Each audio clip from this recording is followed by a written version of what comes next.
کہ واقعہ کربلا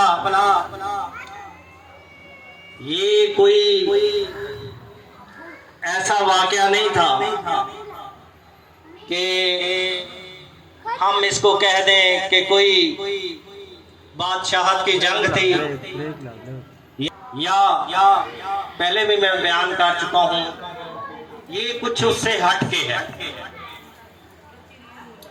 مجھے بڑے پوری طرح سے واقعہ کربلا کے بارے میں نہیں جانتے۔ ہمارے سامنے گزارش کروں گا کہ واقعہ کربلا میں جو واقعات چھوٹے چھوٹے ہوئے تھے ان کے بارے میں غلام علی بھائی بھی ابھی بیان کریں گے، کچھ وہ بتاتے بھی رہتے ہیں ہر سال۔ آپ ایسی محفل کو اٹینڈ کریں تو آپ کو آگاہی ہو جائے۔ میرے خیال سے واقعہ کربلا نہ تو کوئی جائیداد کا مسئلہ تھا، کیونکہ ہم اپنی جائیداد کے لیے اپنی جان قربان کر دیتے ہیں، نہ ہی کوئی جان کی قربانی کا مسئلہ تھا، کیونکہ ہم اپنی جان بچانے کے لیے اپنی جائیداد قربان کر دیتے ہیں۔ زندگی میں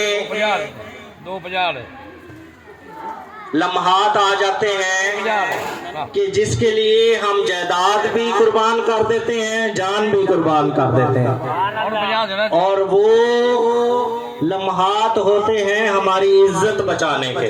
میری بات سمجھ رہے ہیں آپ؟ عزت بچانے کے لیے ہم جان بھی قربان کر دیتے ہیں، اپنی مال بھی قربان۔ پردے کی عزت آ جائے تو یہ بہت بڑی جنگ ہوتی ہے۔ واقعہ کربلا میں بالکل آخری آپ کو کچھ لمحات بیان کرنا چاہوں گا کہ جب واقعہ کربلا میں شہداء شہید ہو گئے تو بچ جانے والے مستورات خواتین جو عورتیں تھیں ان کو زنجیروں میں جکڑ کر قیدیوں کی طرح اس وقت کے یزید بادشاہ کے سامنے کھڑا کیا گیا۔ کیا جس کے پاس فوج تھی، جرنیل تھے، سب اس کے ساتھ تھے، وہ ظالموں اس وقت زنجیریں ڈالنے کی کیا ضرورت تھی، اور وہ بھی خواتین کو؟ کیا یہ توہین آل محمد نہیں ہے؟ کیا اس کو آپ سمجھ نہیں سکتے؟ اور پھر کہتے ہیں کہ یار پتہ نہیں، ایسی باپردہ خواتین جو کبھی بھی جن کی گھر سے باہر آواز نہیں سنی گئی تھی، ان کی چادریں اچھال دی گئیں اور پھر وہاں پہ آوازیں دی جا رہی ہیں کہ حسین کی بہن کون ہے۔ کیا اس وقت کے مسلمان یہ جرت نہیں کر سکتے تھے؟ بالکل اس وقت بھی یہی ماحول تھا جو ہمارا ہے، کہ اس وقت کے بادشاہوں سے اس وقت کے لوگ ڈرتے تھے۔ جو حق کی آواز بلند کر لیتا تو شاید میرے خیال سے وہ بہت افضل ہوتا، اور وہ چند نے کی ہے۔ میں بالکل ایک جب یزید کے دربار میں خواتین اور ایک ہمارے امام سجاد جن کو صلوات پڑھے،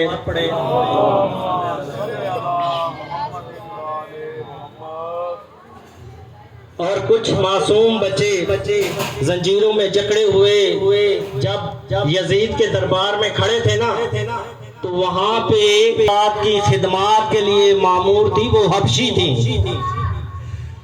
تو جب بار بار یزید کہہ رہا تھا نا کہ یہ بتاؤ کہ امام حسین جو حسین ہے اس کی بہن کدھر ہے، تو وہ کنیز فضا جو ہے بار بار ہماری سرائکی میں سین کہتے ہیں، ہماری امام کی بہن زینب کے سامنے آ کر کھڑی ہو جاتی تھی کہ کہیں اس بدبخت کی نظر نہ پڑ جائے میری بیوی پہ۔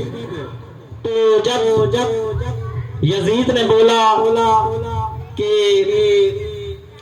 یہ جو ہمارے درمیان حائل ہو رہے ہیں ان سے انتقام لیا جائے، تو اس وقت فضا بی بی فضا کے کیا الفاظ تھے، انہوں نے یزید زبان میں کوئی آواز بلند نہیں کر سکتا تھا کہ ایک نوکرانی کے لیے اس کے حبشہ سے حبشی کہہ رہے کہ آپ نے اگر فضا کی طرف ایک آنکھ اٹھا کے بھی دیکھا تو ہم آپ کا تخت الٹ دیں گے۔ تو کیا ہمارے نبی اکرم صلی اللہ علیہ وآلہ وسلم کے نواسے نواسیوں کے لیے کوئی آواز بلند کرنے والا نہیں تھا؟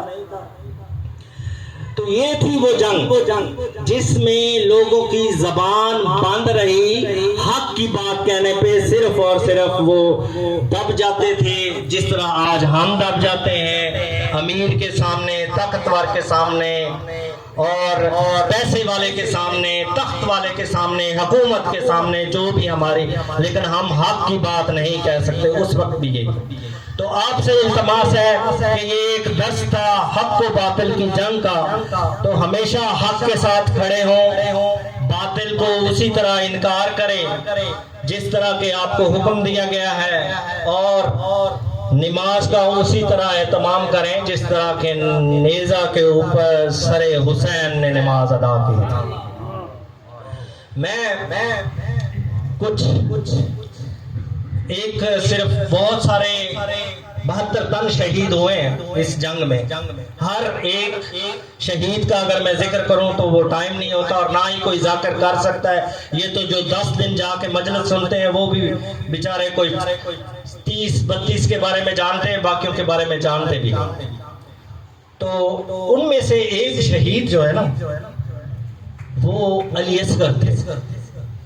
علی اصغر جو ہے نا وہ سب سے کم عمر معصوم بچے تھے۔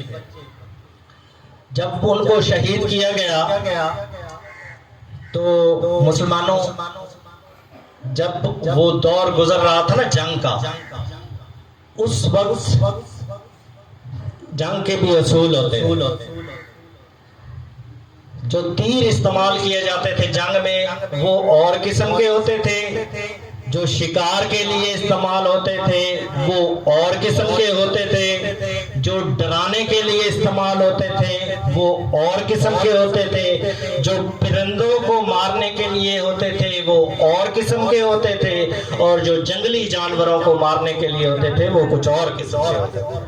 تو 4-5 قسم کے تیر تھے، سب کے نام تو مجھے یاد نہیں، لیکن میں اتنا ضرور کہوں گا کہ علی اصغر کے شہادت کے وقت نہ تو وہ تیر استعمال کیا گیا جو پرندوں پہ استعمال ہوتا تھا، نہ ہی وہ استعمال کیا گیا جو کہ ڈرانے کے لیے استعمال ہوتا ہے، نہ ہی وہ تیر استعمال ہوا جو کہ جنگ میں استعمال ہوتا ہے انسانوں کو مارنے کے لیے، بلکہ ان کے لیے وہ تیر استعمال کیا گیا تھا جو وحشی جانوروں کو مارنے کے لیے استعمال ہوتا ہے۔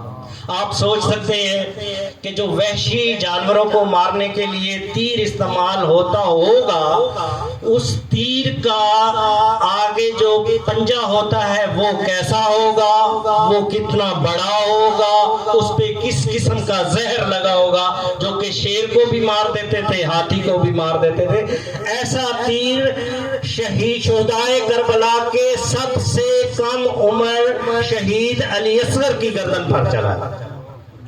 تو آپ سوچ سکتے ہیں کہ کس قسم کی بربریت، کس قسم کا ظلم اور کس قسم کے حالات میں یہ جو حق و باطل کی لڑائی تھی یہ لڑی گئی۔ میں اس کے ساتھ ہی اپنے الفاظ کو یہیں پہ ختم کروں گا، اور میری گزارش ہے کہ کوئی چھوٹی موٹی لائٹ کا بھی انتظام کر دیں، کیونکہ ابھی محمد غلام علی بھائی آئیں گے، ان کا بیان ہوگا۔ تو صرف آپ لوگوں سے التماس یہ ہے کہ آپ کسی طریقے سے واقعہ کربلا کی آگاہی لیں۔ میں یہ نہیں کہتا کہ غلام علی سے لیں، میں نہیں کہتا کہ بھائی شریف سے لیں، نہ میں سید کا نام لیتا ہوں، نہ قادری صاحب کا لیتا ہوں، نہ اپنا لیتا ہوں، نہ امام مسجد کا لیتا ہوں۔ میں کہتا ہوں آپ اپنے طور پہ سرچ کر رہے ہیں، آج کل کتابوں پڑھنے کی تو